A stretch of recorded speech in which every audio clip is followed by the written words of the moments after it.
ಕೆಲವರು ಬೇಗ ಎದ್ದೋಲ್ ರೆಡಿ ಆಗೋಂದಿರ್ತಾರೆ. ಮನೆಯಲ್ಲಿ ಹೆಂಡತಿ ಬೇಗ ಇದ್ರೆ ಗಂಡ ಲೇಟ್ ಆಗಿ ಎದ್ದೊಳ್ತಾರೆ.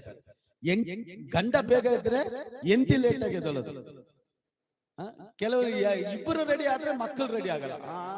ಅಮ್ಮ ಅಂತದೆ, ಒಂದು ಅಂತದೆ. ನಮ್ಮನ್ನು ನಾವೇ ಬಲಪಡಿಸಿಕೊಳ್ಳುವಂಥದ್ದು. ಆಮೇಲೆ ಎಷ್ಟು ಜನ ಸಂತೋಷವಾಗಿದ್ದೀರಾ? ನೀವೆಲ್ಲ ನಗಿಯೋದು ನೋಡಿದ್ರೆ ಚೆನ್ನಾಗಿ ಜಗಳ ಮಾಡ್ಕೊಂಡ್ ಬಂದಿದ್ದೀರ ತರ ಕಾಣ್ತದೆ. ಹಲ್ಲೆಲೂಯಾ. ಆಮೇಲೆ ಕೆಲವ್ರು ನೋಡ್ರಿ ಅಲ್ಲಿಂದನೇ ಸ್ಟಾರ್ಟ್. ನಿನಗೆ ಬುದ್ಧಿ ಇಲ್ಲ, ಈ ಪಾಸ್ಟ್ ಹತ್ರ ಹೋಗಿ ಸಿಕ್ಕಾಕೊಂಡಿದ್ವಿ, ಹಂಗೆ ಹಿಂಗೆ ಅಂತ ಏನೋ ಮಾತಾಡ್ಕೊಂಡ್ ಬರ್ತಾರೆ ಗಾಡಿಯಲ್ಲಿ. ಕಾರಣ ಬೈಬಲ್ ಹೇಳ್ತದೆ, ನೀನು ಸೋತು ಹೋದಾಗ, ನಿನಗೆ ಬಹು ಇಕ್ಕಟ್ಟು ಬಂದಾಗ ನಿನ್ನ ದೇವರಲ್ಲಿ ಬಲಪಡಿಸಿಕೋ. Amen, hallelujah. ಹೇಗೆ ಬಲಪಡಿಸಿಕೊಳ್ಳುವಂಥದ್ದು? ಹೇಗೆ? 18ನೇ ಕೀರ್ತನೆ 1-2 ವಾಕ್ಯದಲ್ಲಿ ಆತನು ಹೇಳ್ತಾನೆ, ನನ್ನ ಬಂಡೆಯು ಕೋಟೆಯು